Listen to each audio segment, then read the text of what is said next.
I think in some ways, success as an entrepreneur is predestined. And I'm a big believer of free will. I just say that because I think you really need like an unreasonable level of drive. I don't mean to like grind the clock, but you need this like unreasonable level of I'm going to be somebody.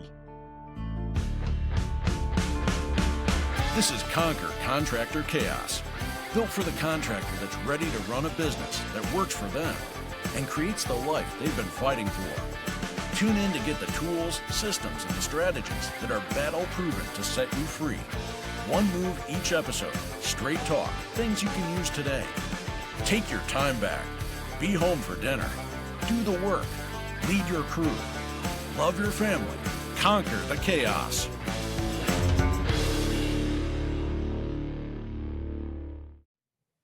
Hey folks, welcome back to the podcast. The episode that you're about to watch happened between me and my good friend Victor Kong, who is the CEO of Treantly Outsourcing, a company that helps contractors in North America find virtual assistants for their business.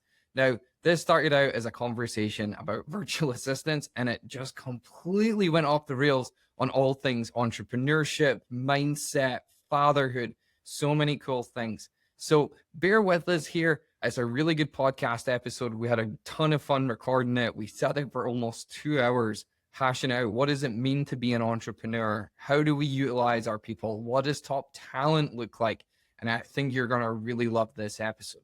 If you enjoy it, make sure you hit the like button, subscribe, and if you've not done so already, try and leave us a podcast review on Spotify and on Apple Music. Enjoy the show, guys. I will see you in there.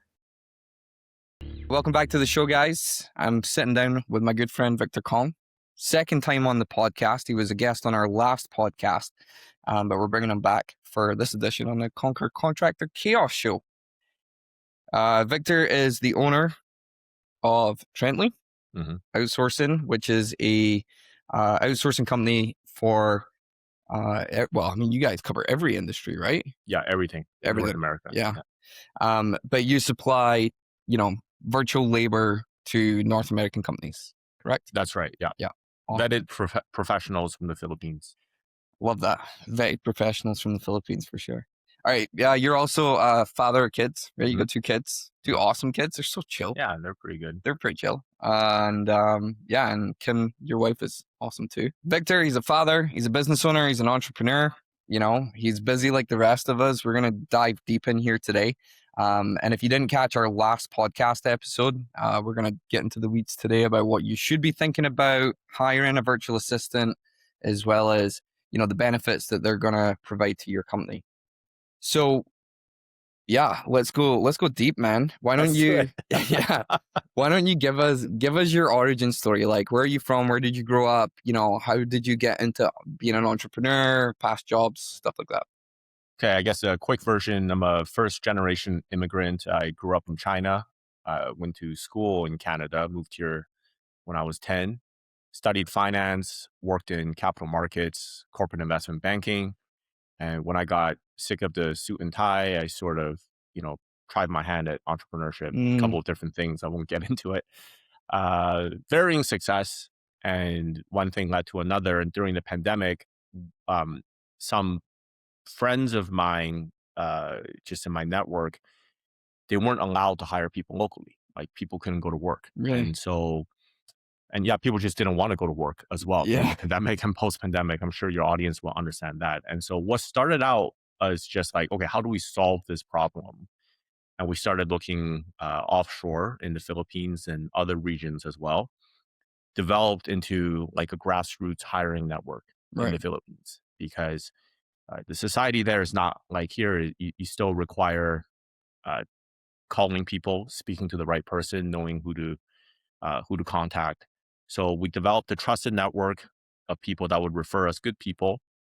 And then we thought, we can offer this as a service. No way. Like all good kind of, I think, business origin stories, if I can say so myself. So we started doing that, went into it very naive, thinking, well, makes total sense. Like, they're cost of living is much lower. This is labor cost arbitrage. And you could hire a sales rep in Canada for 25, $30 an hour before Mhm. commission, or you could hire someone in the Philippines for $10 an hour.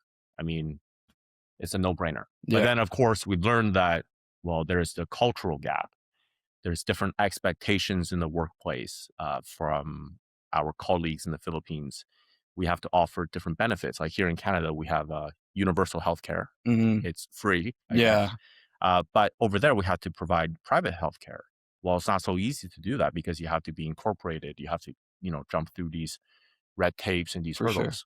So here we are today. We have over 200 vetted professionals who work for our clients across North America. Wow. Okay, so there's 200 virtual assistants or Yeah. various other roles because it's not just Yes. virtual admin people, right? Like, Yeah. So we can say virtual assistant. It's interesting from a marketing and sales point of view. I always uh, debate with my team because when people think about virtual assistant, they're just thinking about like calendar management, Mhm. email management, but actually very few business owners need that alone. Right. It's very hard to delegate your personal life away full time. Like you got to be pretty busy. Your opportunity cost, you might have to be like a managing partner at a bigger law firm for Mhm. that to make sense. But I like to think about the virtual assistant as the actual job titles themselves. So do you need inbound sales, customer service rep, account management, QuickBooks specialist, Mhm. bookkeeper, accounts receivable, accounts payable, social media manager, web developer, right? A project manager, project coordinator. We actually also hire licensed electrical engineers from the Philippines Oh, for wow. our solar panel installers in the States. So they actually, I'm not a, I'm not in this space, but they use, I think, AutoCAD or something. Yeah, yeah. They draw up, they Yep. design the PV system, and then they pass it to the project coordinator, who's also based in the Philippines. Mhm.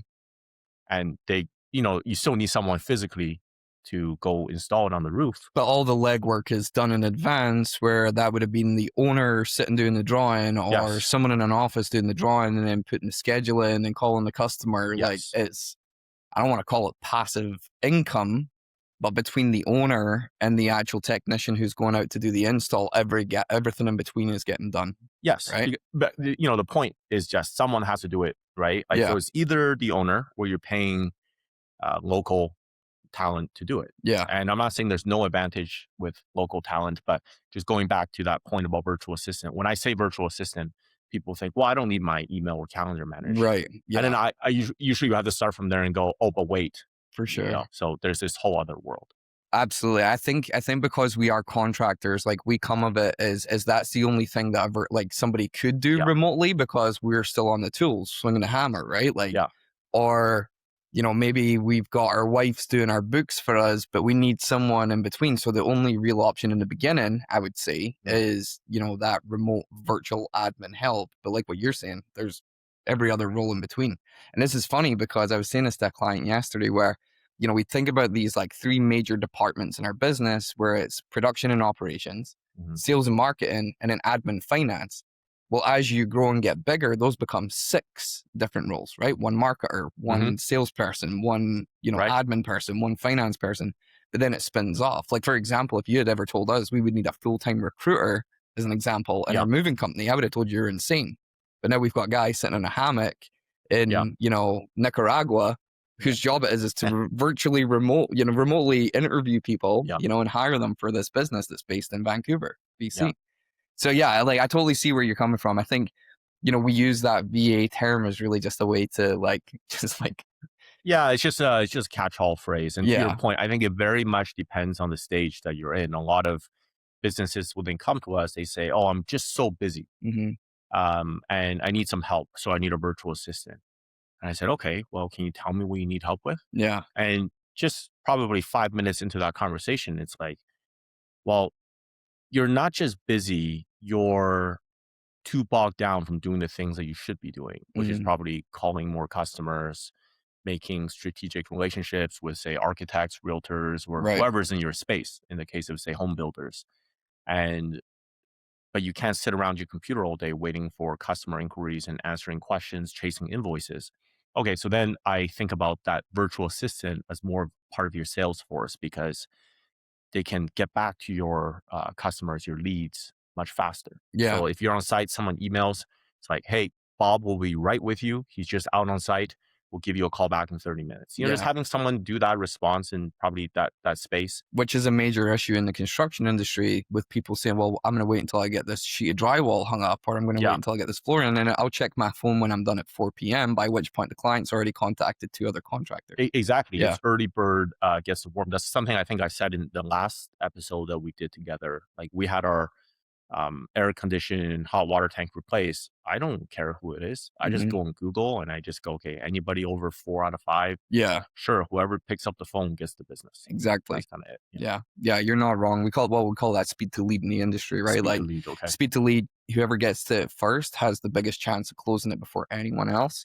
And I think, especially when we look at trades that we work with more like on that cabinetry side, they have a major speed to lead problem because they've got an entire design phase Hmm. included in that process as well. Hmm. So that's why it's even more important to get to that point where we need to get back to the client ASAP if we want to have a chance of closing it Hmm. before they move on to someone else. Especially if you're in a major metro city where there's a lot of competition. If you're in a small town, you have a bit more kind of flexibility to be kind of lackadaisical. But if you're in a major city and you've got 20, 30 other competitors who can do exactly Yeah. what you do, the difference is the customer service and that speed to lead. So having that person on your team at whatever rate you're paying them per hour, think about how many more leads you're closing in a year just from Yeah. having that person in that role. Well, that's just the arbitrage and labor arbitrage because in most of these cases, like you're saying, cabinet makers. I mean, how many jobs do they have to sell to offset the cost of one, Right. offshore So hire? average ticket price being $35,000, $40,000 Yeah, kitchen, there you right? go. I Yeah, mean, one, if yeah, not, less than one. yeah. And I would imagine too, it's we've never done our own cabinets. We just bought the home and it came with it. But probably it's a pretty consultative process, high Mhm. touch sales, Yeah. a lot of presentation, and yeah, in those cases it fits well because you want somebody to, send pictures or do a walkthrough, 7 or 8 follow-ups or whatever the Yeah. industry requires, and it's a nurturing that relationship, right? Like For maybe sure. you gave them some ideas, and then it's like, okay, you know what, we're headed into winter. Can you check back with me in the spring? And then someone's got to do that. Yeah, Yeah. for sure. We were talking about virtual assistants and how we kind of like write them off as just being able to do one, two, or three little things in the business, right? But it does go way wider than that. Hmm. Like typically when you're thinking about bringing on a virtual assistant, what would like the first role be for someone who's trying to get off the tools? If that was their goal, is like we're on the tools, I need someone to focus on the back end. Like, what is the role? What does the ideal role look like for a VA in that role? So I think something you touched on earlier, which was nice, is at a certain scale, you have 4 departments. And then when you get bigger, those departments like sales and marketing split into two. Yeah. You have a dedicated marketing, dedicated sales. So it really depends on the stage that you are in. But I would say it just helps to have someone who can converse with your customers, Mm, whether they're on the phone or reply to emails really quick. And so we call this person like a general virtual assistant. gotcha. Probably on their CV or work experience is, 3 to 4 years of working at a call center, Hmm. say for TELUS or Nike or something like that, dealing with irate customers. Expand on that for a sec, because I think the perception that a lot of us have of virtual assistants is they don't have that level of experience. But you've No. been to the Philippines, you've Yeah. been to Manila. Yeah. What types of businesses have places like buildings in Manila, and what kind of roles are these guys doing, and where? Yeah. So let me just maybe take a step back. The Philippines, first of all, is the outsourcing capital of the world for professional Mm, services. So like I said earlier, when you call QuickBooks Online for help, when you want to know where your online order is with Nike or Adidas, your car rental Hertz, you call TELUS. TELUS actually has operations in the Philippines. no way. So you're calling somebody who works at one of those desks, picking up the phone. Now, they are highly trained because a big Fortune 500 or 5,000 company, by the way, JP Morgan Chase, for your American audience, Bank of America, Hmm. their call centers in the Philippines. And so they're trained and they have a lot of years of experience dealing with irate customers, but also upselling and things Right. like that. So it's, I believe, either the third or fifth largest English speaking country in the world. So you're really hiring that experience. And the reason why there's this movement of people going from these jobs to virtual assistant jobs is just because VA jobs pay like double, Yeah. and they also don't have to commute. And for anybody that's actually visited the Philippines, they'll understand the commute is brutal. Like the average person spends, no joke, about 3 hours on the road every day. So now they can be at home, make double the money. It's no brainer. All they Mhm. need is a internet connection. So that's sort of the the depth of experience. And from a work ethic point of view, it's also no joke there, right? Like businesses, anything in Southeast Asia, whether you're China, Vietnam, Malaysia, the work culture is much more kind of intense. If you Right. compare that to, say, France, for example, where people don't really take Yeah, work. or Italy where you take a 2-hour lunch break. Yeah, exactly. I think I can make that generalization. It's based in truth. And so when you go to these call centers, like I visited one at 1,500 seats, Wow. right? People work straight 4 hours and they go for a 1 hour lunch break. And then in the lunchroom, there's like a big atomic looking like countdown clock. Like I'm talking big red numbers. No way. Yeah. And then they have two clocks because one is in the Eastern time zone, one's in the local time zone. Right. And this is, by the way, like 2 a.m., because Mhm. for them, they're working graveyard. And so for them now to go at home where they're working with a North American business where hopefully the business owner can think bigger picture, zoom out, make long-term goals, where it's not so, it doesn't matter so much about like, hey, what did you do at 11:30 Yeah. versus 2:15, you know? Right. So anyway, sorry, I think I digress, but that's the level of experience that you're getting. And these are college graduates, Mhm. right? Like something I learned on my trip is that to be a security guard in the Philippines, you need to have a university degree. Really? Yes. Wow. Because there's just too many people. So that's everywhere in Asia. The baseline competitiveness is just much higher Mhm. than in North America. That's just true. Staying on that for a second with the quality of education in the Yeah. Philippines, because I have seen, especially when we were looking for our virtual assistant, Hazel, so I'm flashing with my watch. When I was looking for my virtual assistant, is I was finding that a lot of people had degrees that specifically mentioned for North America. So for things like accounting, Yeah. they have degrees that are North American accounting degrees in a sense, Hmm. not Filipino. And I Yeah. think a lot of people are like, well, why would I need an accountant in the Philippines where they don't understand my state, my taxes, or anything like Yeah. that? And I thought that was super cool. Yeah. So I'll expand on that a little bit. You're maybe talking about, say, IFRS or US GAAP, generally Mhm. accepted accounting principles in the States. Yeah. And yes, it's because it's just the incentives that are built in. Like most Filipino kids speak English better than Filipino or Tagalog Right. because everyone knows that, it's still an industrializing country where I would say the primary outcome of education is to get a good job. Right.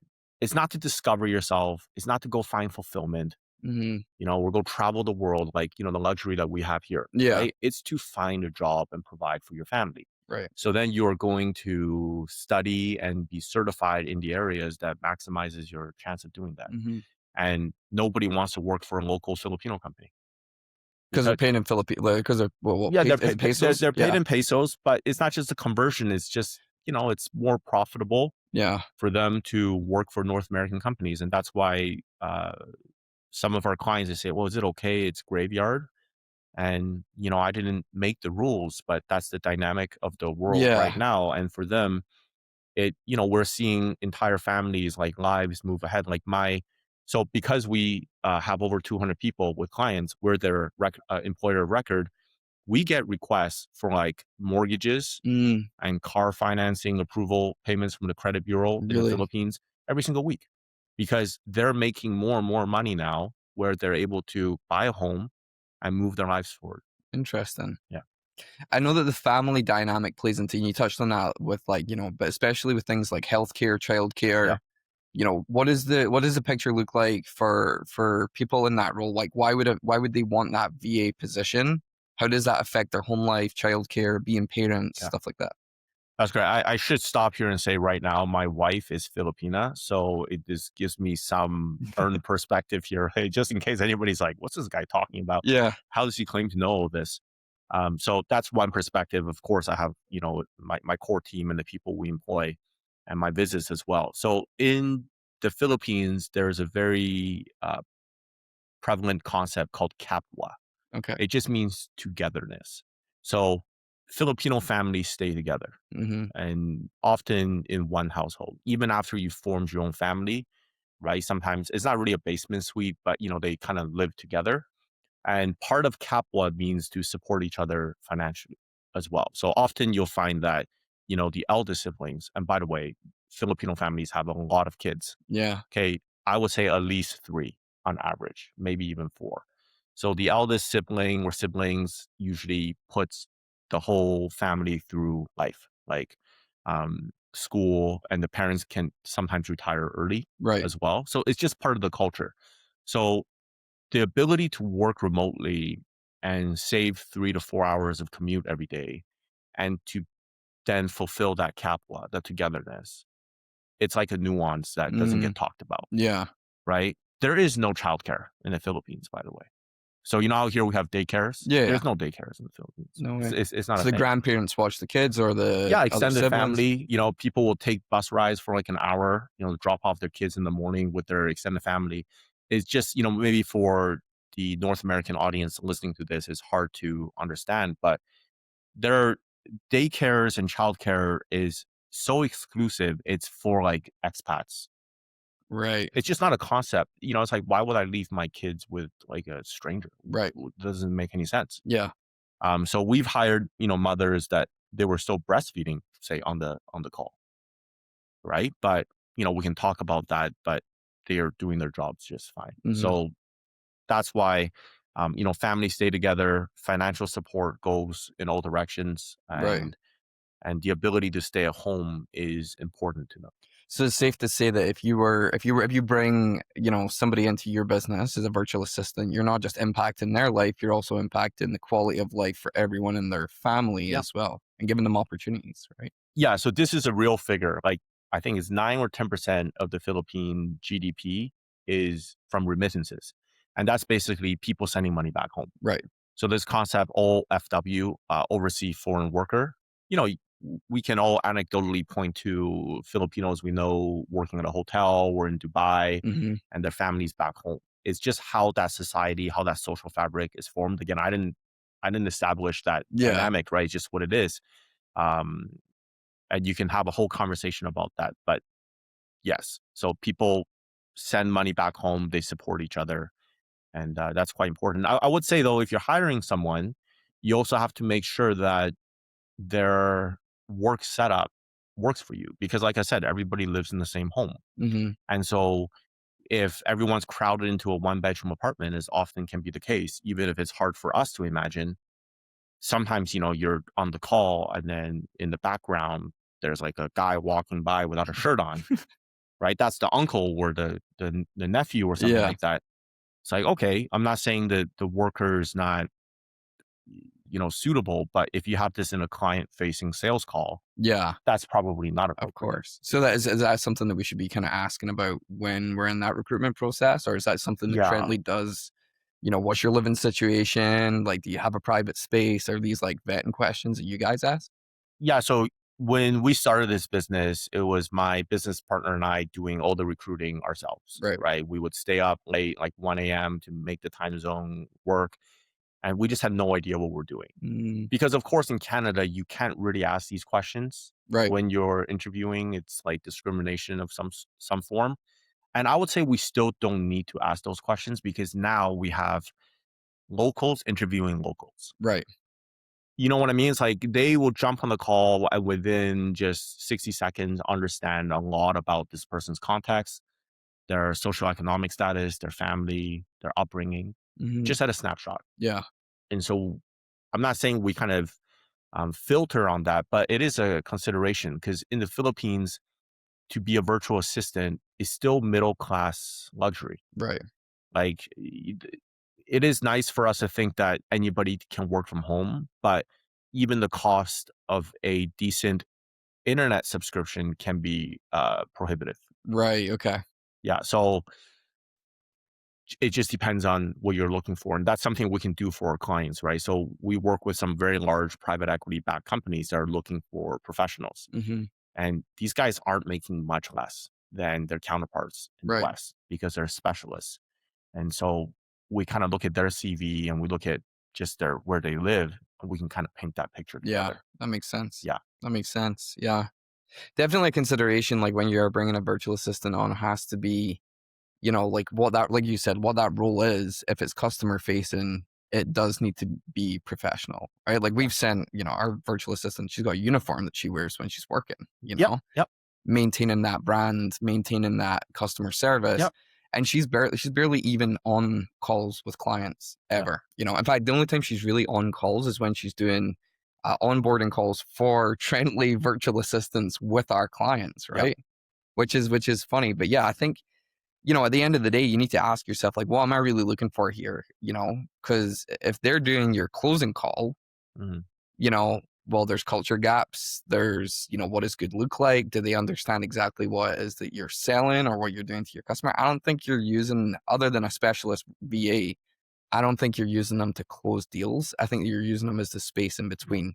So, I mean, if there was a dude walking around with his shirt off in the background, Like my yeah, team now, they're comfortable with us, like the internal team. It's like a work family, right? yeah, We have 19 people on our team. Like this is core Treantly, 19 people on your 19 team. people, and Wow. it's like we have finance, we have marketing, we have sales, And and are they working from home too, or are they they're all working from home. right? Like in most cases, we know their dog's name. Like How did, like, so go into that a little bit. Tell me about, like, how you maintain a culture with a team that size over a laptop screen. Like, how does that work? yeah, I won't sugarcoat anything. It's really hard. Like in our 3-year kind of existence, just over 3 years. So I was November 2023, I think, or 2022, 3 years. Um, we've had a lot of people come and go. And if I think back and be honest with myself, it is just that culture gap, understanding what their work expectation is. So, for example, give you a concrete example, Filipinos don't like confrontation, Right. whereas in the West, we're more direct. If I have some feedback for you, I'll just tell you. Yeah. And then I'm just hoping that you will just take that as like, okay, it's nothing personal. Like, Hmm. it's just business. Yeah. But in the Philippines, it's not just business. Unless you hire someone that has that experience working for Right. like a New Yorker or something like that, Hmm. and they've already endured that trial by fire, Yeah. which is what we do now for clients. Right. And by the way, like a client from New York is very different than a client from Portland, Oregon. Yeah. No, 100%. Just their vibe, their pace is different. Uh, and then, yes, like Filipinos are also very social. I've had the pleasure of going there in person. They're completely different in person than they are on that virtual call, Yeah. where it is a little bit more stifled. Hmm. Our people work better. This isn't an upsell, but our people work better when they have colleagues, Right. when they have a team, right? Because like you said, the virtual assistant job, it is quite lonely. And that's something that we try to get across to our clients is that delegation is a skill. Outsourcing is a skill. It's not as much as I would love to say that, hey, if you just hire from us or yourself or someone else, you just got yourself a, magic bullet. No, it takes Hmm. work. Yeah. It's a real person there. It's not like a software. And so you have to work that culture. Like you just mentioned, you gave your VA like a Christmas present and, Hmm. a package for the family. But it's about doing things like that, like Right. taking like a human approach, trying to understand them. And so I always like to tell my clients that what you're doing here is you're investing in a very serious competitive advantage in cost and in scalability, in flexibility. But there will be people that quit Hmm. and you will have to let go of some people as well. But it's going to make you a better business leader. It's going to give you a more resilient Yeah. business at the end of it. There's no free lunch in business. No, 100%. And I think when it comes to, and then one of the things that I try and really get across with our clients, who many of them have went through, and I'm Yeah. going to get to that in a second, Yeah. actually. But is really, really not looking like your VA is like an external, it's more, they're more like an appendage than anything else. They Yeah. fill a critical role in your business, and you need to onboard them and include them in that culture as much as anybody else. Yeah. Like I said, when we have our VA, our executive assistant, she's not VA, um, you know, I try and go above and beyond to say, hey, you're part of this team. You're growing this with us. You're like, this business is as much, as much on you doing your role and fulfilling your role as it is for me doing Yeah. the coaching calls. And I think that a lot of us kind of get away from that as we see them, we see them as disposable. Well, it's just for now. Throw, $6 an hour at it or $3 an hour because I know they go way Yep. low, Yep. right? And it's kind of like a me kind of situation where I think the best way to approach this is to say, yeah, the cost saving is a benefit, but I'm still looking for an A player, you know? Yep. Yeah. Yeah. So to add to that, I would say I like to frame it as hire a team member. You Hmm. just want an extra body in your business. Someone smart, capable, with the right foundation, with the right incentives, right? Like, maybe their viewpoints towards work is like, I got to do a good job, and I'm here to provide for my family, but I also have a good balance of ambition.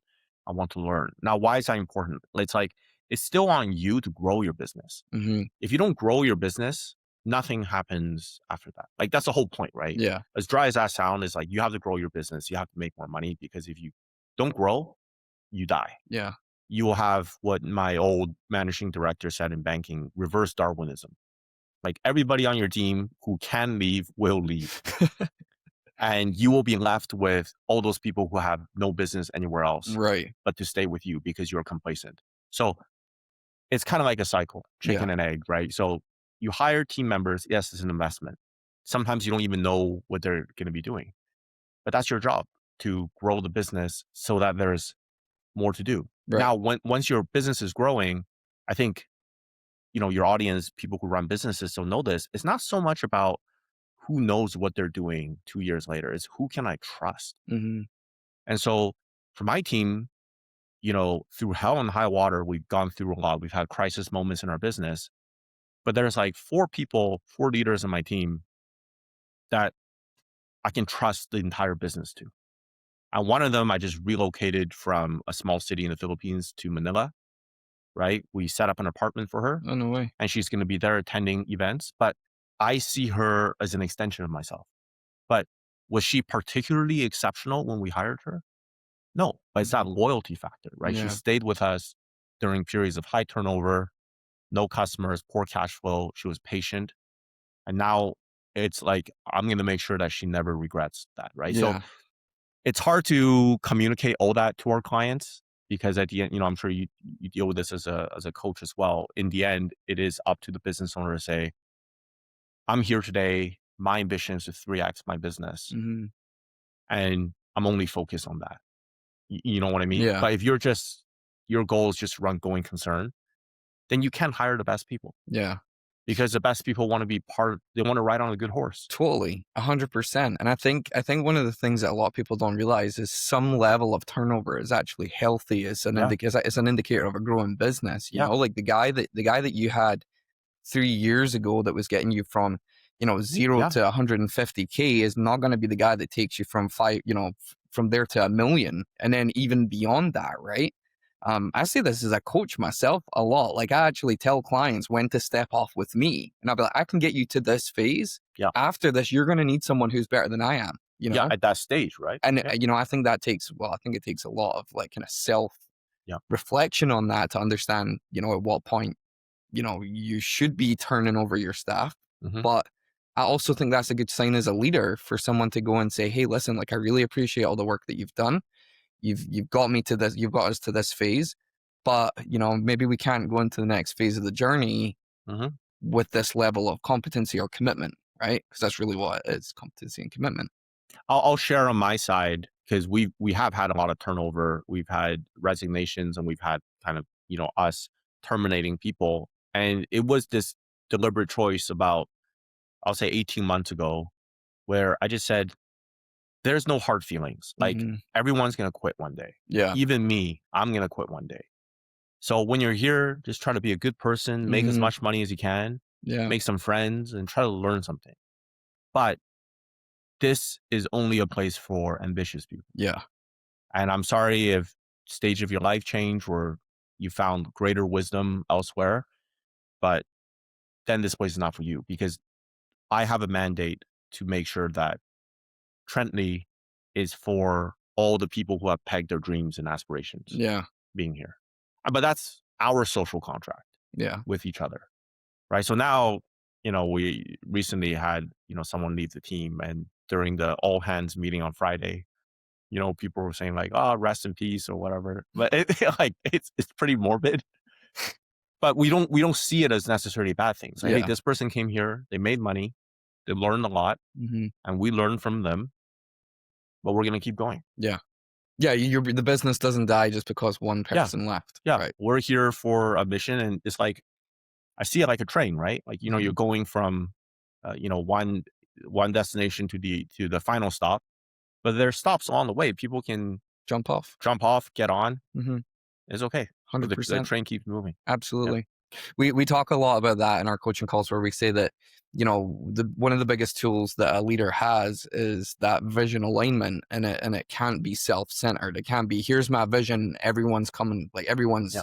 helping me just to get to that goal. It has to be, if you come into the business, where are you trying to go? Even if that's not with me, like, what's your final destination? Is it making 120K a year? Is it, getting you through school? Is it getting an apprenticeship before you go start your own company? And it's taking a kind of self-reflection of saying, I understand that I'm not your end goal, but can you help me achieve Yeah. can I achieve my goals with you, understanding fully how our paths cross over to the Yeah. point where you get off and I bring someone in who's ideally, suited for that next leg of the journey. Yeah. And I think a lot of people they think that once they've got an employee, it's like, all right, now I'm good. I don't have to do any recruitment, or I don't need to grow anymore because I've got all this.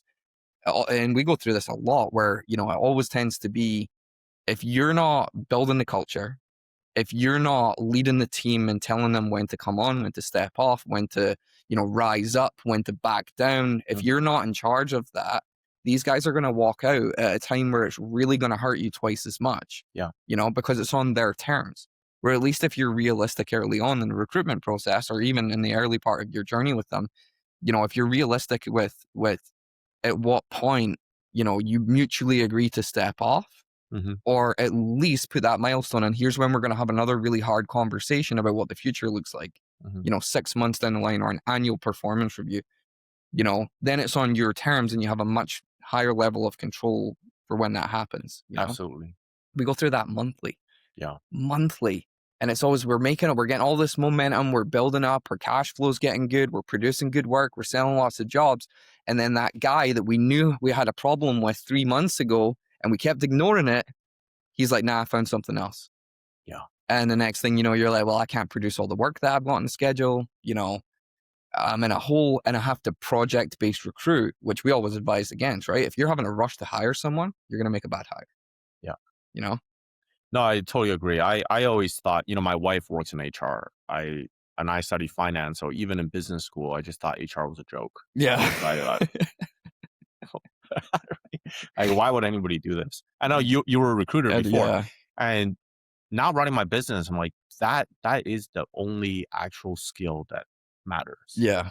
I mean, for a lot of business models, Mhm. right? I mean, if you're, say, in service, like, to 3x your company, you need at least 3x the people. Oh, dude, it's That's totally contingent on who you hire. Yeah. Right? And then they're not going to be here forever. And that's almost like you said, what you want. Because if you have someone who says, I have nowhere to go, then you probably didn't find the best person. So Yeah. I just think of it as like, how do you take 5 steps forward, 4 steps back, Yeah. 3 steps forward, 2 steps, Yes. Mhm. 4 steps forward, 1 step back. Like, that would be a huge win. 4 steps forward, 1 step back. Yeah. That's like awesome. Absolutely. But you got to set your baseline to have a little bit of resilience to, like, people are going to leave and we're going to have to deal with it. Yeah. And I also think you need to hold your standard, right? Like, we Yeah. talk a lot about how we're building these businesses based off of core values. And then over and over again, we see that guys compromise on their core values just to get work out the door, Yeah. Yeah. And that again, project-based recruitment, you're looking for a guy with a pulse and some hands, Yeah. he's not going to be with you forever. And the thing about A players is they're not just walking around on the street looking for work. They're not. A lot of times we have to poach. Yeah. Or, I won't say that, but, we have to make kind of, offers that they can't refuse. Yeah. or create your own, Yeah, right? yeah, Or hire for attitude and train for skill. And if you're missing the ability to, pass a skill set from one person to another, yeah, you're always going to find a gap. But yeah, you're right. Like they're not just hanging around on the street waiting for you to call them and say, yes, "Hey, I have you know, a mediocre job in Iowa, for a cabinet or a construction company." yeah, If you really want that A player, you need to look for them. You know, yeah, yeah. I want to shift gears here a little bit and talk about, and you kind of touched on this, it's 2 a.m. in the Philippines, somebody's up, in the middle of the night, their family are all asleep, hmm and I want to talk about isolation, and we'll talk about, what does isolation look like for someone in the Philippines, right? yeah, Like, and this is more of a to plant the seed of here's how your VA is feeling if you have one, or is going to feel when you get one. okay, And then I want to talk about entrepreneurship isolation a little bit, yeah, because I think that's something that we both suffer with, even though we're only, 3 minutes away from each other or yeah. less. I can say, and this is gonna sound like a shameless sales plug, but I can say definitively the clients that we have who have more VAs from the Philippines have way less turnover. Because whether you're on Slack or Google Chat, we have a big WhatsApp group.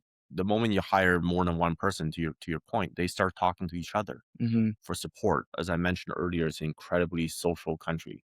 So yes, you have to be inclusive of them when you think about this is my business, this is my team. This person, this human that I have is not the same thing as the QuickBooks subscription that I Yeah. have.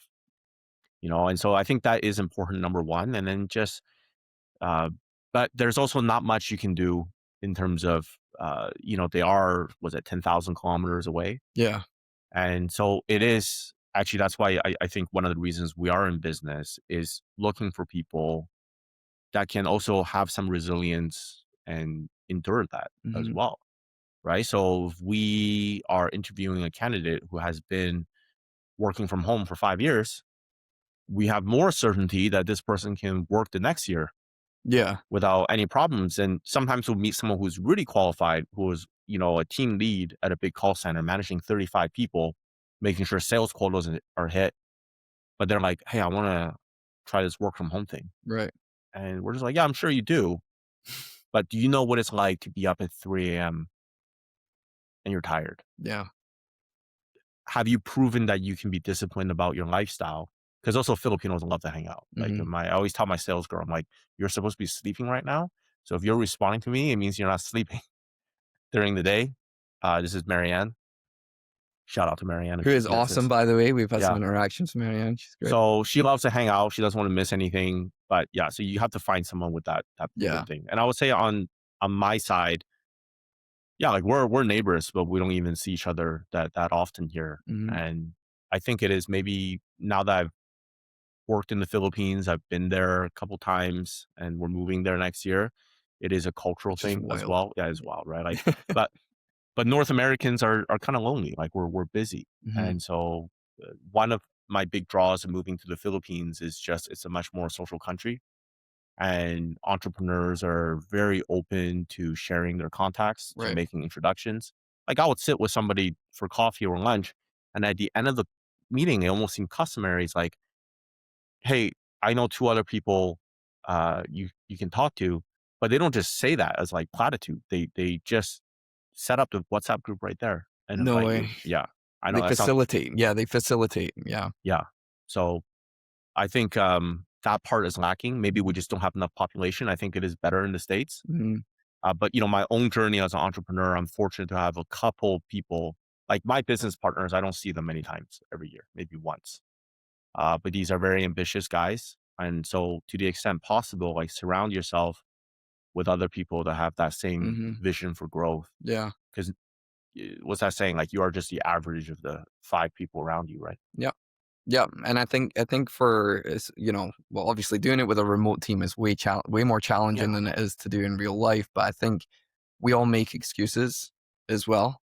Like, are we really that busy? Hmm. And I think this is one of those return on investment kind of situations as well. Like, if we went out like we did, a few weeks ago, grab a coffee, the level of learning that I got from that, even Yeah, just from likewise. Yeah. bouncing ideas off of you in a 30, 45 minute session, filled my meter up. And I remember coming back that day and I was so switched on. I got like a bunch of stuff done. I did my vision roadmap for 2026, like it was, it gave me that sounding board. And I think it's too easy to write off because we've got other stuff going on, like the kids, Yeah. or, kids sick or your kid's sick and, their Christmas is coming up. So it's a busy time or, it's like, there's always an excuse not to do it, but we're not looking at the potential benefit of actually getting ourselves out there, you Yeah. know? I want to like pausing on that feeling that you had about those guys in the Philippines when you sat down and they're saying, hey, here's 2 more contacts, right? Or here's 5 more contacts of people you should speak to kind of, level yourself up. Like you're looking at that guy that gave you that contact like a superhero, Yeah. right? And I try and get this across with my clients where if you're the person who brings other people together, you get so much from that. Not only from like, feeling like you're doing someone a favor, but also referrals come from that, leads come from that, good connections. I remember, chatting and be like, all right, okay, I need a new accountant. Well, who's he using or who's she Yeah. using, and getting a qualified name rather than having to recreate everything from scratch, and I think our isolation as business owners is typically self-created. Like we make that ourselves and we make the excuse, but we're not seeing the benefit, Yeah, because I think we're tired, and to your point, you're tired. Your battery is low, so you think, oh, I'll just stay home, and that's how it's going to recharge. When really, what you need is a bigger battery. Right. And then, so if you're with the right people, you feel energized. You don't Mhm. really get tired. And to that point, I would say that it is hard to align yourself with your staff because obviously the incentive system is different. You might have to fire them someday too. Yeah, Yeah. the stakes are different. So I guess for your audience, they're on site and there's some subcontractors. Sorry, I don't really know much about the No, space, no. but there's subcontractors there. You know, the incentive for that person is different than you who kind of closed on the job and who has that customer relationship. So yeah, it's incumbent on you to find other people in the industry and be really something I'm trying to do this year. It's hard from where we are is just to be really generous with your energy. Yeah. It sounds like platitude, but it really is. Just be generous with your energy. Be generous to help people. Doesn't even have to be that transactional. I had I won't say a client, but like a business colleague, get something from my daughter. It was just very, very random. And it's like you just remembered like a very minute detail hmm from something that was like 2 years ago. Yeah. But see, I'm telling this story about him because I'm just never gonna forget it. It's so relevant because when you guys came over for dinner a couple of weeks back, that chicken that you brought, my kid has not put it down. In fact, she was crying in the car today because she forgot it. Oh, that's it. Every day that chicken. Right. Yeah. So you could set up fancy referral programs and say, hey, if I make money, you make money. Right. Or you could just get a $20 plushie. And obviously we had no motives in doing No. that. It was Christmas. We just, Yeah. just picked out something quite last minute too. If I could. It's But- the intention though. Yeah, it's just like, we're people first before we're business and business owners, and people want to feel like some care and, affection as well. So yeah, that's at least my focus. I feel like after pandemic, something got lost. Yeah. Totally. Yeah, there's, can't put your finger on it, but society definitely just feels a little bit different. The social fabric, how it works, the rules of engagement. I think definitely in North America for sure, because we are one of those cultures where we are encouraged to live individually. Yeah. Say compared to like the Philippines, Yeah. where its culture is to live together and Yeah. be a family unit.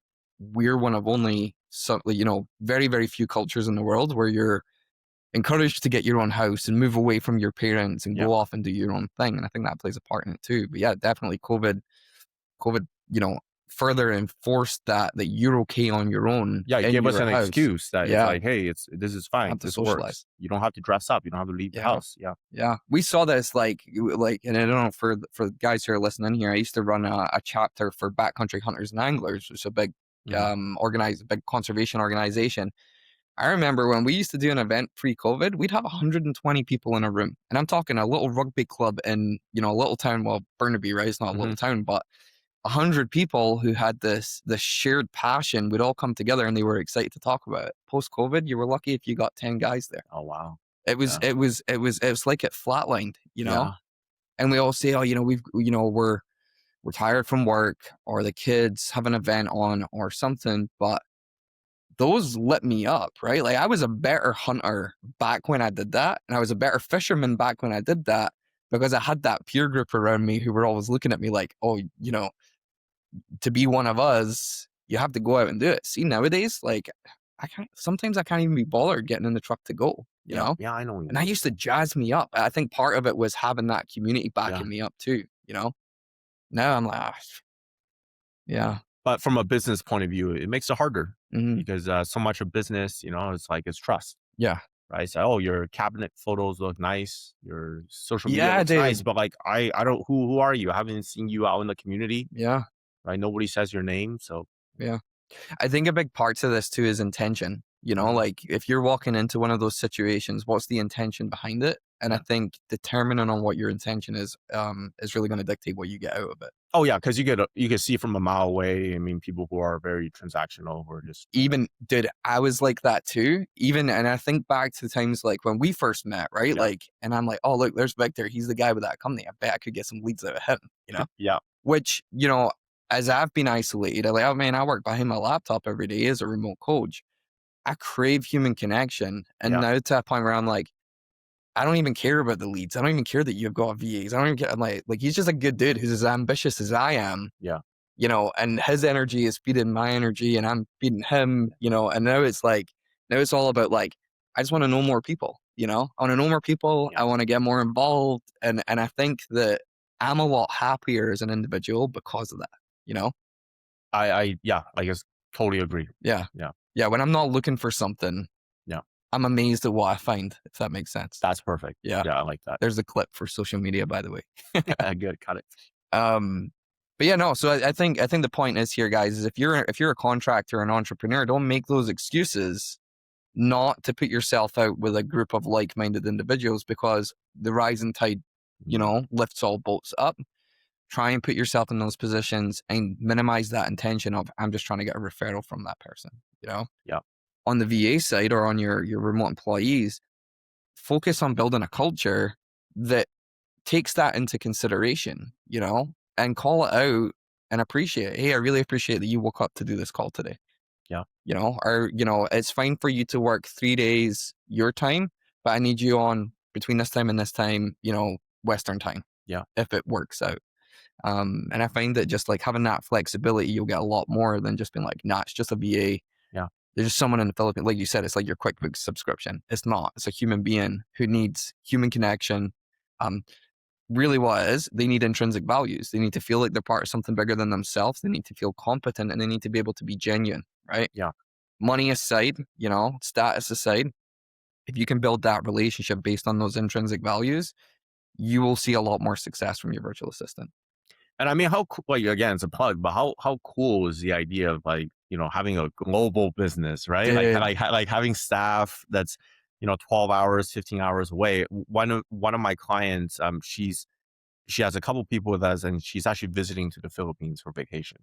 And I'm not saying she chose the Philippines, for vacation just because of the staff, but I'm sure it like played into it. It's like, hey, might as well go somewhere. And so that's cool. You Yeah. go there, you can meet the people that you worked with. It's very affordable to have a good time in the Philippines. We got everybody in Cebu, pay for their flights, 3 nights all inclusive paid for. And back then it was 17 people or something like that. And I think it costed us like 12,000 Canadian dollars My Lord. or something like that. So Yeah, which is like $20 US. we By the way. rented like 2 vans that followed us around so they could pick us up at karaoke at 3 a.m. That's Like, crazy. like manifest some of these like very irresponsible, irrational outcomes. And if you're anything like me, then kind of after doing that twice, I'm like, Yeah. I'm moving there. Yeah. Yeah. So Yeah. why not? Well, I mean, I ended up in Canada for the same reason, right? There you go. Granted, it's a lot different a country than it was back in 2014 when I first Yes. came, but yeah, no, I totally get it, man. Like it's nice to have a you know another perception, or a new lease on reality when you see how things are done elsewhere. Yeah. Yeah, and I think the big lesson here is really just push yourself out of your comfort zone. right? Don't rely on just what you think you need or what you want. Like, go find it, go out and try it. You know, that's the big one. So, obviously, like you guys, you've got 200 plus clients, or 200 plus staff. positions, Yeah, right? yeah, Staff that are out working for clients. Probably learned a thing or two about yeah. what works for clients and what doesn't. I want to touch on that. You might not nail it on the first time kind of situation, Hmm. right? And there's two parts to this. Is one is the role that you're initially looking for, which Treantly helps a lot with, kind of like helping you realize what you actually need, not what you think you need. Hmm. But I want to talk about the transition when once they've had a remote employee come in for 3 to 6 months, and then they've learned it's not it's not the role that they originally thought it was that they needed, and they have to kind of like go through that transition and potentially bringing another one in to suit their needs. Hmm.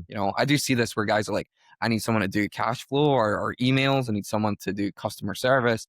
But then you find out what all their strengths and weaknesses are, and you're like, well, let me move their role to something else. Like, can we just talk about like what does that first 3 to 6 months look like for a virtual assistant, and what are some like expectations or things that you have to consider to not be disappointed, if that makes sense? Yeah. So I think this is one of the reasons why we're in business, which is we manage the employee relationship with the staff that you hire. Because a lot of times it's just what happens, like you'll hire someone and after a month you realize like, okay, that was a cool experience. Like I've learned a lot. Like picture a color you don't even know on the Mm, visible spectrum. You can't, because all you can picture is the colors that you know. Like you don't know what you don't know. yeah, Um, After working 1 month with a virtual assistant, you're basically going to be mind blown. Sometimes good, sometimes bad, but you're going to have a whole different perspective. And from there, you might decide you need someone else. You might decide this person might be fit for someone else. But the reason why I say it's advantageous to have us in that case is because it's not nice to let go of someone, right? And if you hire by yourself, maybe that person becomes irate.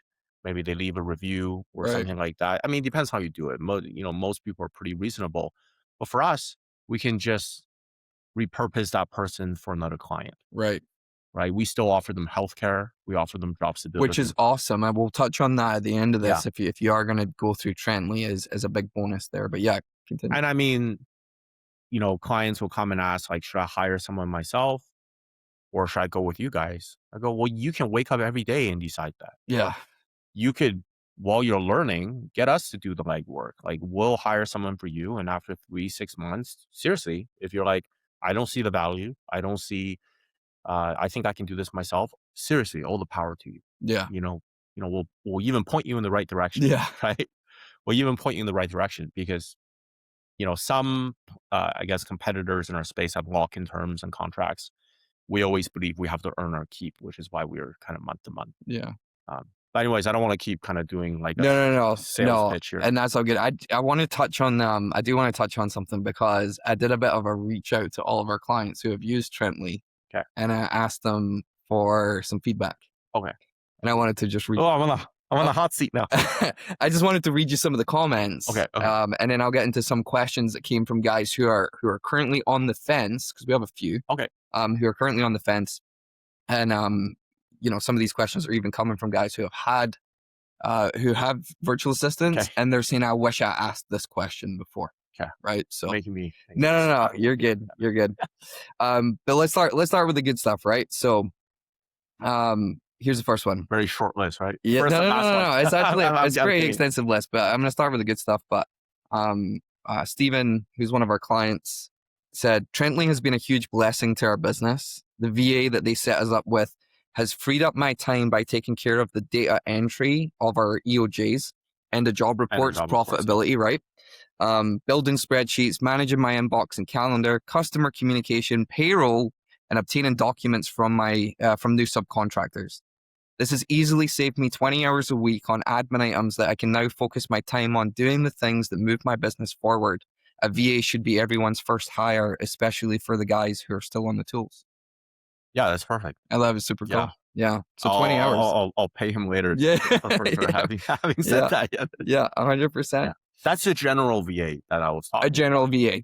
Just get a smart person, Of course. tech savvy person in your business, and be open-minded. Yeah. And I read comments like that, and I'm like, and it makes me think like, how much time did I get back with hiring my VA? And I'm like, 20 hours. 20 hours of coaching costs is a lot of money, Yeah, like yeah, compared to doing my own payroll or yeah. doing stuff like that. Here's another one. Since having my VA, I've carved out a day every week where I can hyper focus on being the entrepreneur.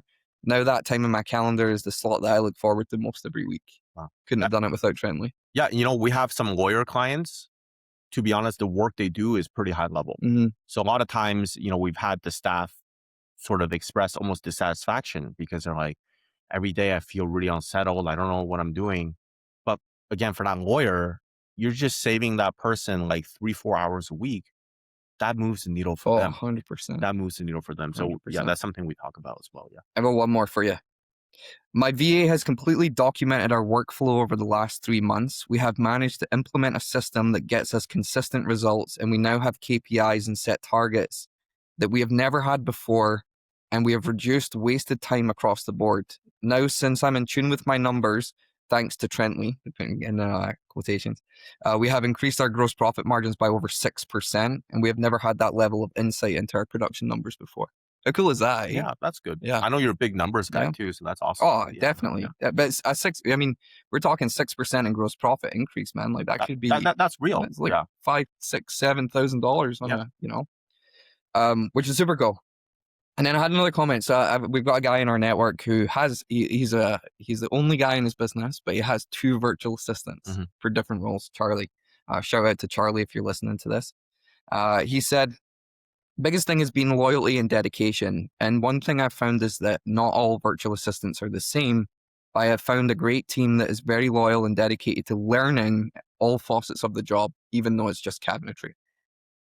He's been able to teach and pass knowledge onto his VAs that they now own, so they own the Mhm. training portion.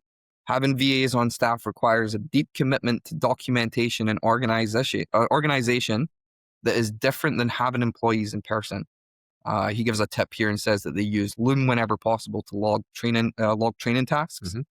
He said this is slowly creating a database for back office tasks and operations, which I'm going to pause here for a second because one of my big beliefs is that if you're going to hire a virtual assistant, and this is your first one, Yeah. you should have them document your entire training process that you put them through so that if you ever have to hire future VAs or replace this one, God forbid, Yeah. that you've got that system built. Yeah. Record all your calls. Yeah. Yeah. Having remote employees to delegate has allowed me to finally start focusing on growing my in-person team and increasing production capabilities. So I thought that was super cool. Yeah. Good. Yeah. So we got some feedback, and I mean that's 2-3 guys that have them. I think we've got a bunch of referrals that we Mhm. send your way. We try and make it part of our process that whether it's through you or they do it themselves, is that they hire someone to take care of that so that they can focus on sales and production. Yeah. And this is us kind of like shaping that perfect method. Every time we have a virtual assistant and you get a production manager and you're the sole sales guy as a small cabinetry business, that's your ticket to success. Yeah. You can own the sales. That's the last thing that you get to own before you hand that off. And then you start getting close to passive income. Yeah. There is no such thing as fully passive income. Yeah. It doesn't really exist. Yes. But yeah, no, I just wanted to take a minute, man, and say thank you for helping us, like helping our clients and helping our guys see that there's more to this. You're not stuck with just, 3 options. There's 50 options, and one of them is looking outside. You just need to trust in the process. Yeah, no, and we love that. How earlier you mentioned that you have clients that graduate from you as well. And we've had entrepreneurs that work with us that decide after a couple years that this has opened up, the possibility for me. I want to build my own team, explore this, set up a shop in the Philippines, like depending on what your business is, right? Yeah. What the service is. So yeah, we're just here to open, like the way I position it, I don't want to overpromise, in the sense that, like I said, sometimes it doesn't work out. Yeah. I think we provide a better chance for working out than doing it yourself. But some people are very talented at picking out the right people. Some For sure. people are very talented at building teams. But if you need a hand, we help with that. And then you get to wake up every day or every month, I guess, every billing cycle Yeah. to basically decide, if it's worthwhile to keep going. It's For a sure. good skill to practice. And I think my business partner always says to me, like, whenever there's a problem, just throw more money at it. Like, in Mhm. some sense, it's true. Like, Yeah. you can't expect to learn lessons for free. And I think outsourcing, again, I did. Flip that. You can't. Yeah. Yeah, exactly. So Um, I think outsourcing, again, I didn't make the rules, but with labor arbitrage and the cost discrepancy in the world, is just a cheaper way to practice your business skills, Mm-hmm. to practice employee management and stuff like that. So, you don't want to hire your first kind of 6-figure guy or gal locally and having never managed anybody before. Yeah. So if you're used to managing a team of offshore staff, in some ways that, when you hire someone locally, it's like easier Mm-hmm. because you get a 3-dimensional way of, interacting with this person, not just Yeah. like on a screen. It makes sense. It totally makes sense. Let's touch on these questions that some of the guys put forward here, and Sure. this is some of these are like, one of these are coming from Charlie, who has the Mhm. 2 VAs, so he's been through this before. But a question he said that you should be asking is, how do I pay my VA, and what type of conversation should they have with should a business owner have with their accountant? Like, when do they know that they're ready to take a VA on? Okay. Well, I think, again, just on average, not, talking about rates, you're probably saving 70%, Right. or maybe even more when you hire from the Philippines. There are other regions in the world. Yeah, you can pay PayPal. You can use Wise. Um, it'll convert your dollars to pesos and it goes into their bank account.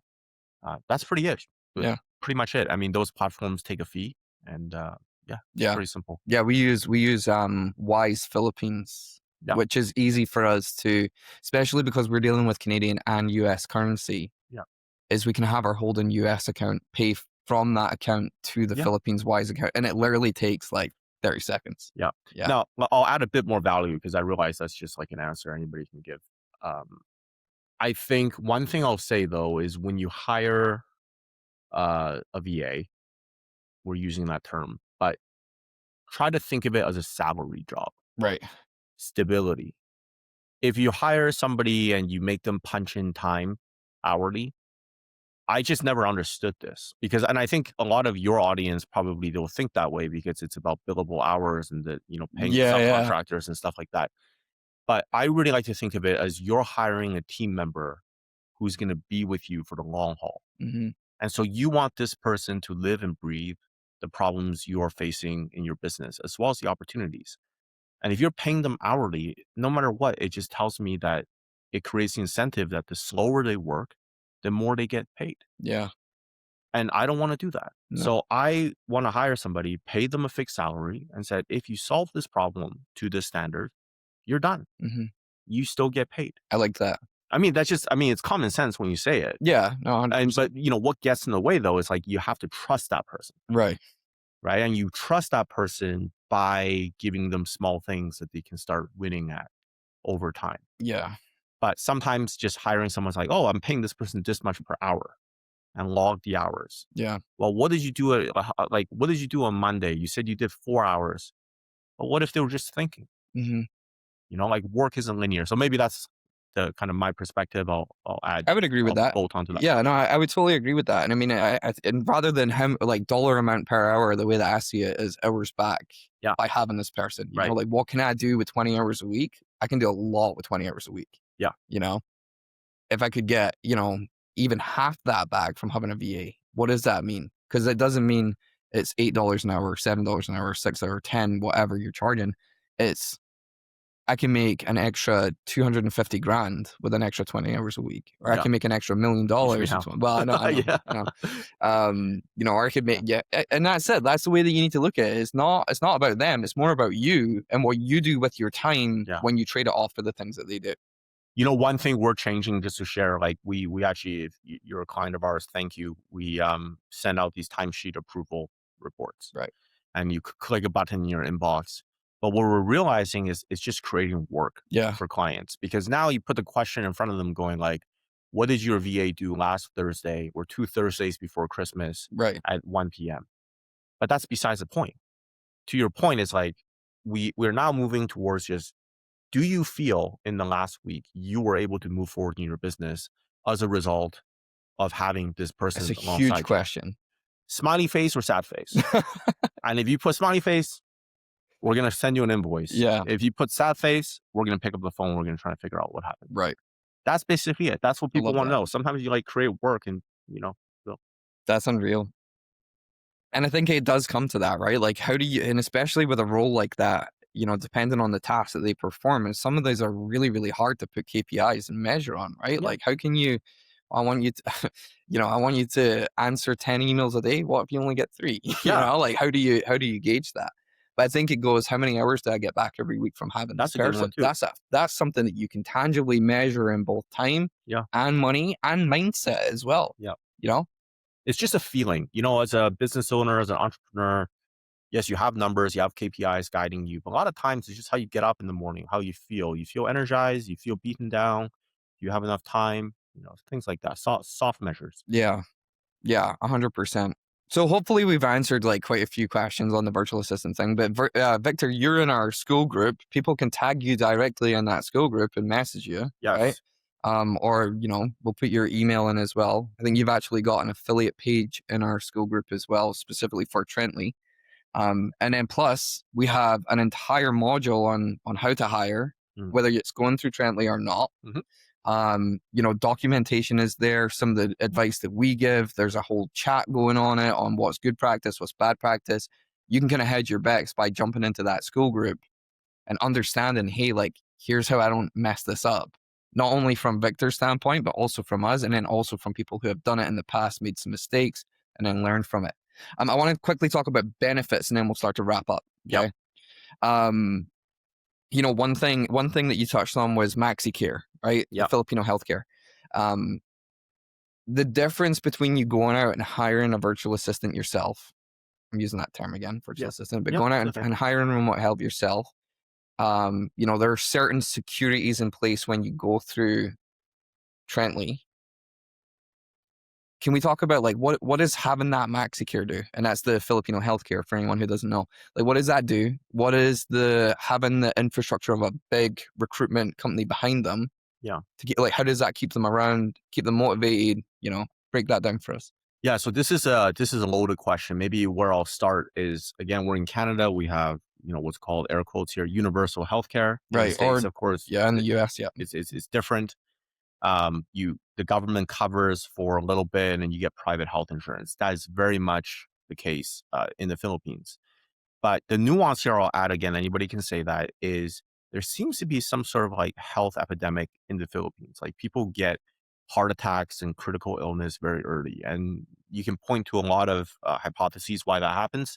Could be the air quality, could be the diet, the education on, or their lack of, on how to like live healthy. Right. But, and because of the large family structures that people have, everybody is like deathly afraid of going to the hospital because they know an uncle, an aunt, a nephew, or whatever that has been to the hospital, and they can't pay the bills. And yeah, you know what I mean? Oh Like, I can't, like, besides when my kids were born, I don't really go to the hospital. no, me neither. You know what I mean? It's just not something that's in our mind. Yeah. If you know Filipinos in your own personal life, you might sometimes see that they're quite risk averse in this way. It's because such a large family, everybody's, drinking, smoking, and eating fried chicken every day. Seriously, I mean, I'm going to go on air and say that people end up at the hospital, but they can't pay for it. So it is, I think is the right thing to do, but it is also a serious driver of retention for the type of worker that you want. Right. Because, like I said, you probably want the eldest sibling with some sense of responsibility, provide for a family. So we Right. offer healthcare for them. We offer a heavily discount rate for their dependents as well. And I think you don't need it, because everything at the end of the day, money is fungible. So if you go on somewhere like Upwork, you are engaging with freelancers, VAs that never think that they would get healthcare on Right. that platform.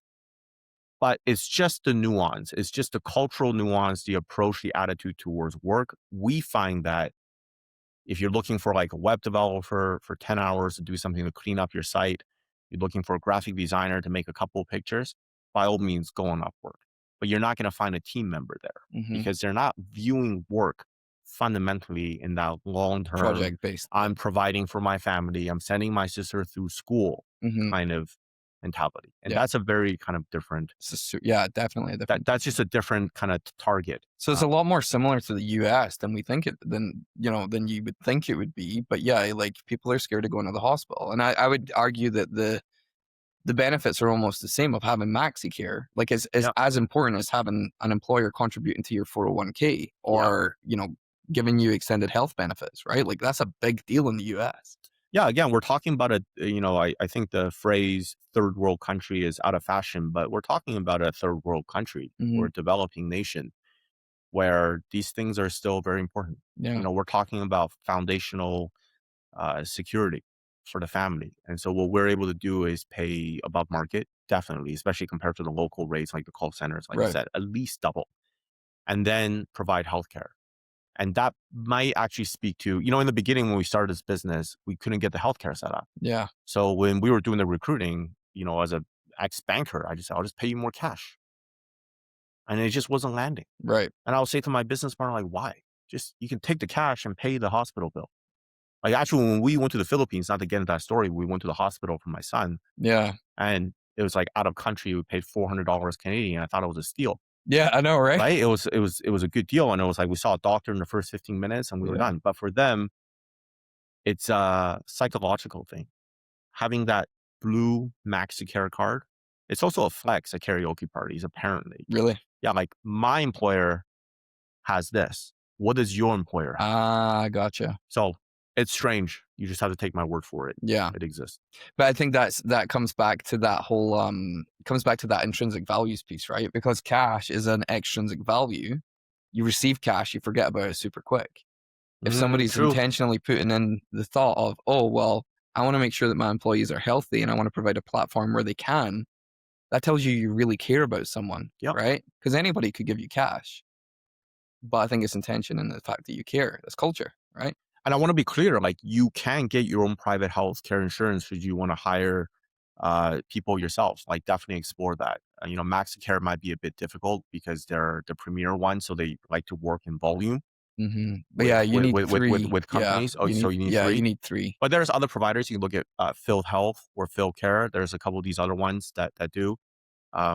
We do get a kind of a group package, Right. a corporate package, Yeah. which is advantageous for us. So you could go online, you could go find your own virtual assistant. Yep. You could pay them whatever you decide you want to pay them or Yep. what they'll work for, Yep. right? Whether that's $2.50 an hour, which I don't recommend that. I don't recommend that Yeah. either. But getting up into that like $6-7 an hour, Yeah. which is a really good rate for them. Yeah. The incentive is if you were to pay, say, Treantly, for example, Yeah. if you were paying an extra $3 an hour on top of that, you're getting MaxiCare coverage, and you're also getting the infrastructure behind it of they're part of that organization, right? Like they've got that to fall back on. That if this doesn't work out between you and them, they can always go back to Treantly, and Treantly will find something else for them to do. Yeah. It's an insurance policy. Yeah, I mean, I'll just be really transparent about this. Like, so a lot of our competitors are not open about fees Right. because we have competitors that charge $15 an hour and they pay the VA $6 an hour, Wow. right? So we're about that $3 an hour. If you're looking for a really technical role, we've had to hire like very experienced people in sales and marketing, meta ads and stuff. It might go kind of above that, Mhm. but that really just covers the front loaded recruitment fee. We go source from our trusted network. And that's, again, we have 200 people that work for our clients. So they tell us, they have a nephew or cousin or someone that can do the job. We start with there. We do job ads. We use Workable. We use LinkedIn. We use Indeed, and we do paid job ads. Yeah. So we pay for the job ad. When we pay for the MaxiCare insurance, it's 6 months at a time, right? I think 6 months or a year. I don't know where we're For at. 200 people. Yes. Yeah. So it's not, it's like if you hire somebody and then they leave after a month, after probation, which is 3 months, they still have healthcare. Yeah. But we had to front that cost, but you don't have to pay. So when we think about our fee, I'm very open. I can stand on a mountain and defend it. We have to make money too, of course. Of course. Right? I didn't start this business and not make any money. No. Right. But that's what justifies it. Yeah. But again, there's no lock-in terms. Right. So the other end of this industry is called BPO, business process outsourcing. If you need like 50 or 100 people at a desk, Mhm. these companies will do it. It's usually $15 to $25 an hour, Right. but you're locked into a 3-year term. Oh, wow. With us, you're not happy. you can go on your way. Yeah. And I think that takes balls. I think that takes confidence to know that you're providing such a good service that you could put it monthly and they could drop out any time, but they Yeah. don't because, well, why would you? And we've actually had, just transparent, because this is the kind of freelance space, we've had some, the quality of, I guess, clients that we're working with, the sophistication is going up over time. Right. But in the beginning, we have clients that would, we do the recruitment work and they try to poach the staff from us. And part of the reason, like, we offer a low fee is like, it doesn't create the incentive for that client Mhm. to try to be the, cut us out, because maybe they're offering them a little bit more, but they can't offer that much more before they're not saving anything. Yeah. But then now the staff doesn't get healthcare and they don't get to be part of this network of job security afterwards. Yeah. So we have clients that have tried that and we understand Yeah. why they would want to do that. But actually the VA say no thanks. Mhm. And then they tell us. Because the intrinsic values Yeah. mattered more. And then right? it's just awkward. And then similarly, a lot of these other agencies, companies, they charge a lot. When the clients actually find out how much of that goes towards their staff, their team member, Right. oh, it's a Like, very at what point are they like, oh, that's a sweatshop? Like that's yeah, and then that same. becomes really ugly. So we actually then in those cases, some people come to us and say, hey, can you rescue this person, offer them healthcare? And it's a little bit, there's a little bit of like cloak and dagger stuff there. Mhm. But the industry fundamentally is cynically viewed. There's a lot of mistrust. So whatever you do, if you know friends or family in the Philippines, start with there, right? Like, Yeah. do you know somebody who can help me? But just don't expect to get it right the first time. We think we're in business for a reason, but Yeah. but give it a shot. Yeah. Absolutely. And I would say as well, like for the contractors who are still on the fence, right? And they're thinking like, go try it. And if you're trying to figure out how to afford it and afford someone, especially through an agency like Treantly, charge $100 on one job. There's, 10 hours of what it's going to cost you for a VA Yeah, in a try it. nutshell for you to try it and see if you can get. And I would guarantee you that, that's going to buy back tons of time for you. Yeah, we usually just recommend like a week. Hmm. Actually with us, there's like a week free trial baked in. If you're not happy, we don't charge you. Wow. That's, well, there you go. Yeah. I just don't like to call it free trial because it's Devalues the service that you're. yeah. Like it's not like free trial on human service, right? Like, because the thing is, we still pay them. Yeah. It's just we don't bill you. Yeah. Yeah. Gotcha. We're still trying to find the right way to say to say that. Do it now before they get so big that they can't work with contractors anymore, because that's these guys, they're not looking for the one VA for Yeah. a contractor. Their ideal client is someone who needs 20 VAs to host a call center, right? So just keep that in mind. And you've been great with me in saying, hey, do this, don't do this, send me this kind of lead, don't send me that kind of lead, like what we can help with. But what I've found is that you're not going to find a client that's going to appreciate that VA more than the blue collar guy whose only support he's got is that VA. Call center aside, where there's 20 people and it's like, it's just a cog in a machine. Yep. This is literally that pivotal position to someone going from, we did 90 grand a year, we're trying to get to 250. The VA will be the difference. Yeah, it's that core team member. It's that core team member. It's more important to these guys. And I will say this, even if I didn't own a business, I would probably keep my VA just for like, she does so much for me. Little things. Yeah, 100%. She like books my dental appointments, books my trucking to get done, lines up landscapers in the summer to come mow the lawn and stuff like that. But yeah, they're super useful. I want to close this out, right? Mhm. So we'll start winding it down. I want to be respectful of your time because we're in this a couple hours now. But I want to jump back just for a second to you as a business owner, as an entrepreneur. What does strength mean to you like now compared to what it did back then, right? Like what made you think you were strong back in the beginning compared to what makes you strong now as an entrepreneur? Okay, so very easy. First, when you said what is strength to you, I love working out. It's like, okay, what's like my max squat? But yeah. So when I started a business, I think at a certain scale is the strength is how well are you able to lay down the systems to get you to a certain point, Right. because you're just after pure efficiency and like almost like quality control to make sure your operations don't blow up. Yeah. Right now, it's very simple because we are, before we started this recording, telling you we're doing meta ads, we're doing pay-per-click on Google, right? We got SEO, we got cold email, we got different landing pages out there, corporate rebrand.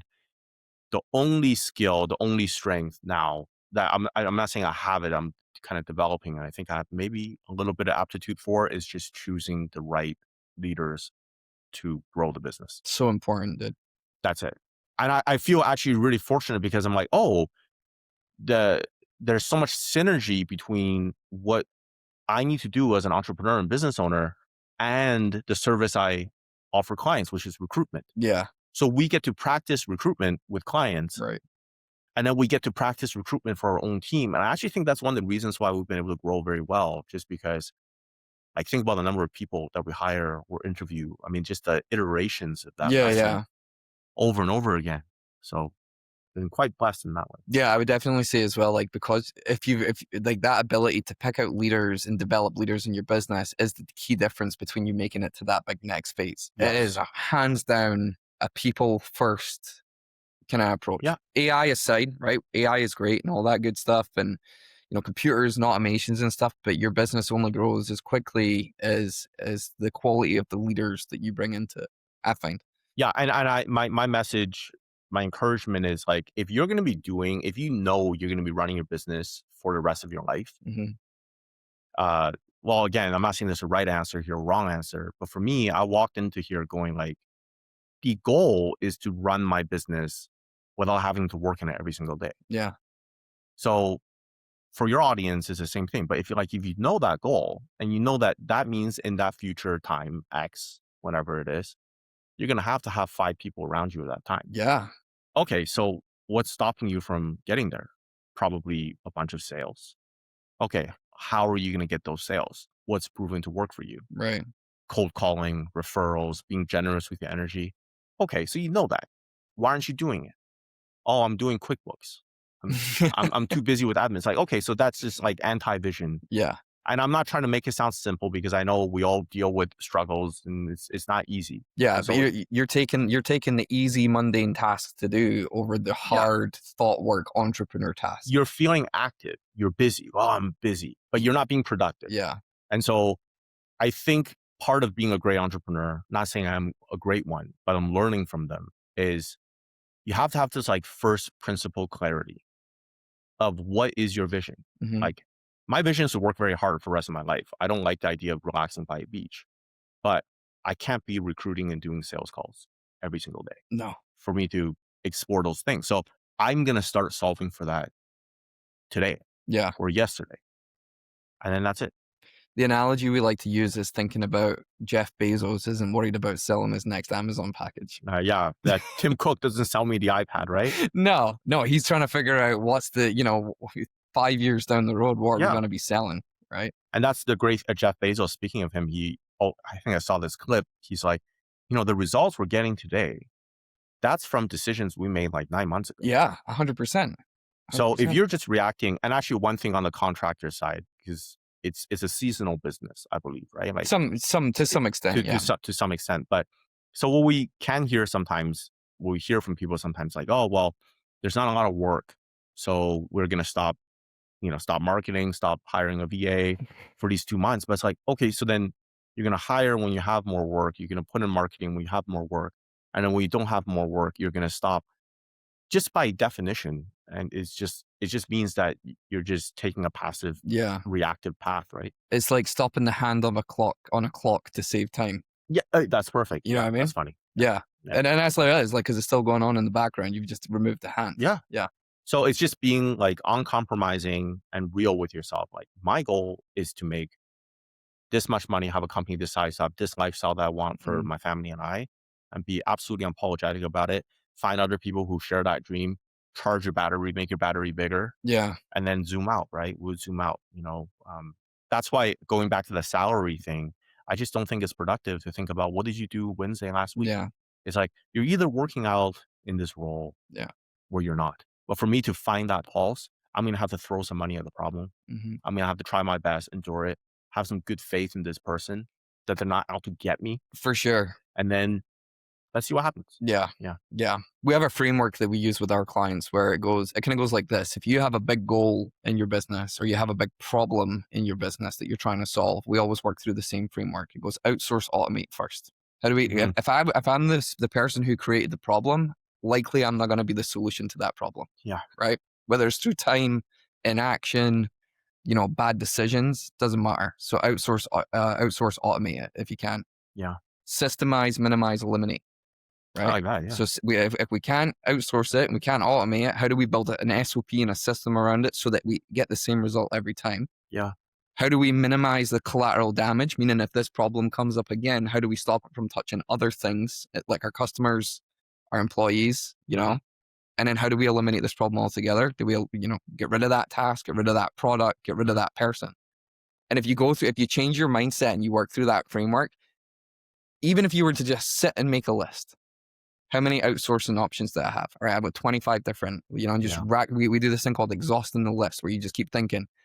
Doesn't matter how crazy you get. You can go as wild as you want. You'll end up with like 50 options for outsource automate. You'll have 25 options for systemize, 10 options for minimize, and 3 options for eliminate. Yeah. You've now got like 80 plus options that you could take that isn't you solving the problem. Yeah. And I think that, when you've got a big goal, I always go like that. I'm like, well, how could I get someone else to help me achieve this goal? Yeah. And again, I'm empathetic. Like, I know day to day, you wake up, it's a Tuesday, you got customers emailing you. Right. It's like, oh, this sounds nice. It's hard to do. But that's the path that, you signed up for when you started a business. So. Yeah, go work for somebody else. If you want an easy life and lots of money, go work for somebody else and convince them to give you lots of money. So this, that's just a truism. Like, you started a business, you're gonna have challenges, but if you handle those challenges, the rewards are very evident and proven. Yeah. We typically say that the world owes you nothing but a fair shake. That's it. I like that. Yeah. Everybody gets a fair shake at it to try and see if they can make it. But the cool thing that I always lean back on as well as an entrepreneur is the worst thing that could happen to me is that I fall back to every single other person's reality of I need to go get a job. Yeah. No matter what, my worst case scenario is I have to go back and be like everyone else. Yeah, not an option, right? It's not an option, And the more that I do this, the longer I own my own business, the more unemployable I'm becoming. I'm 100%. I'm ruined. I'm ruined for sure. There's no security after this. Yeah.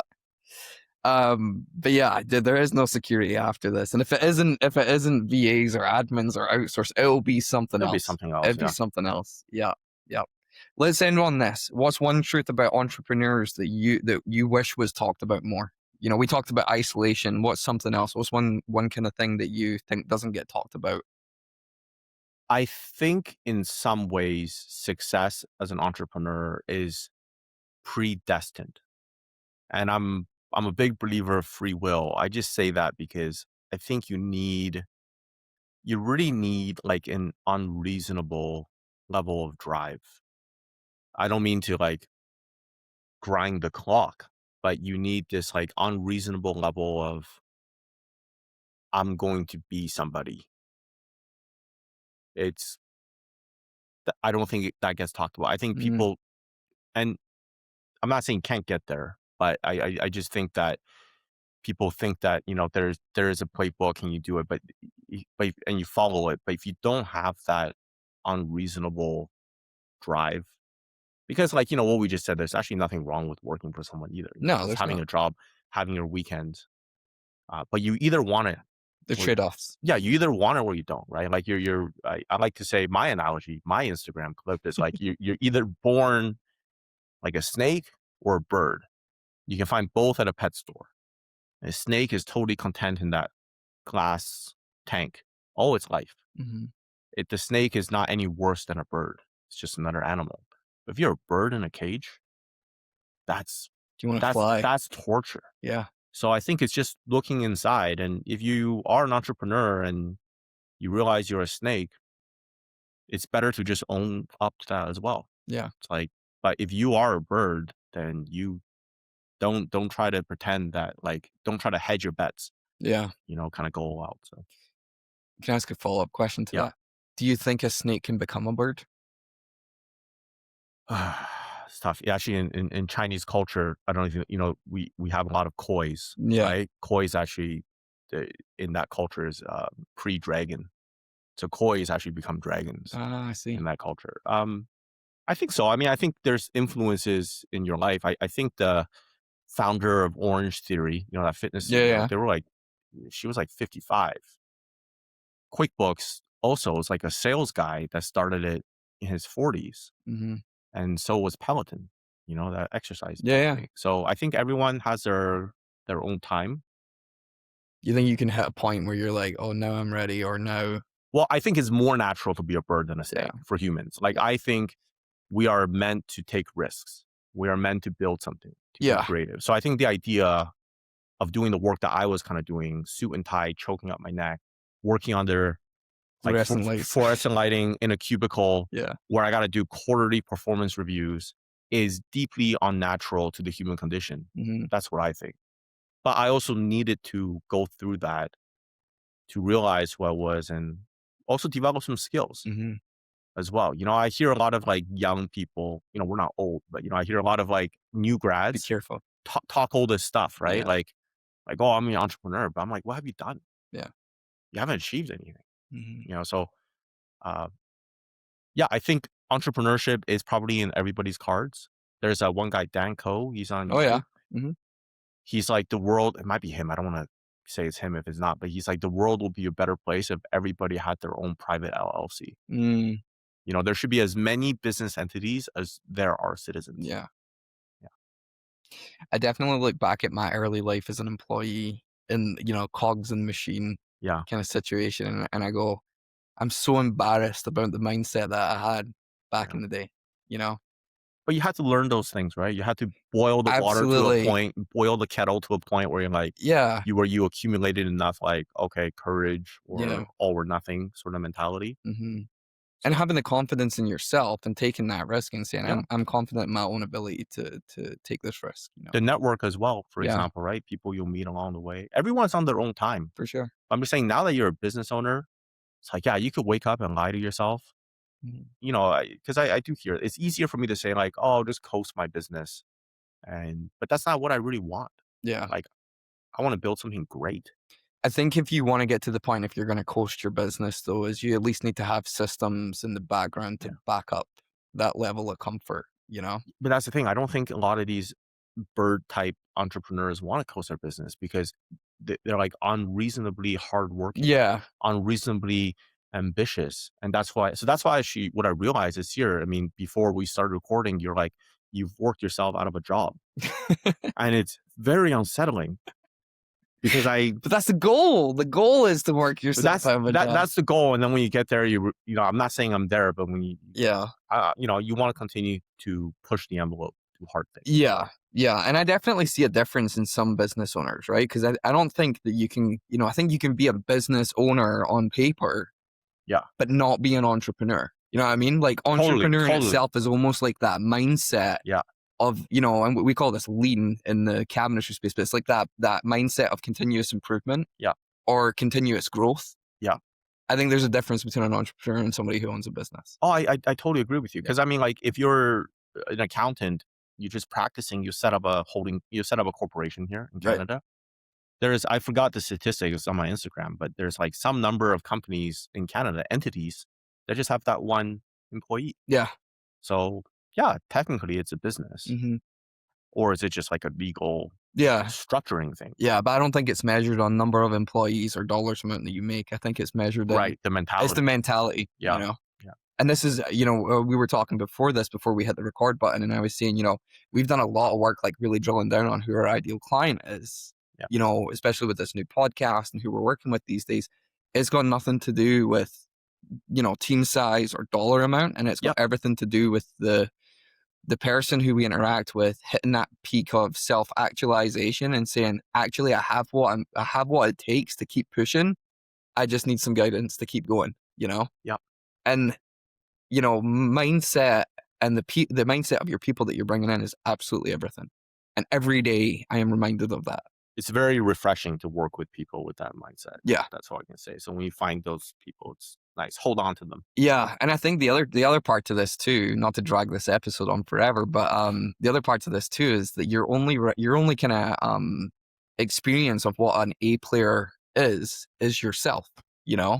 Like we always go in our business, we're like, oh, we really want someone to do this, this, and this.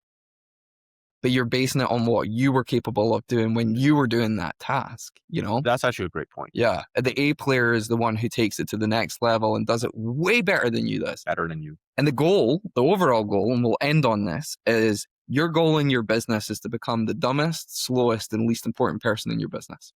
I feel like that right now. That's you. Amazing. So yeah, you've achieved it. I feel like that right now. But the amazing thing is now you get to ask what's next, right? Is it another business? Is it, investment? Is it moving to the Philippines? Is it having more kids? Is like, what is next? And I think that state is the entrepreneur mindset is what you're always itching for is what's next? What's next? What's next? That's awesome. I like that. I love that, man.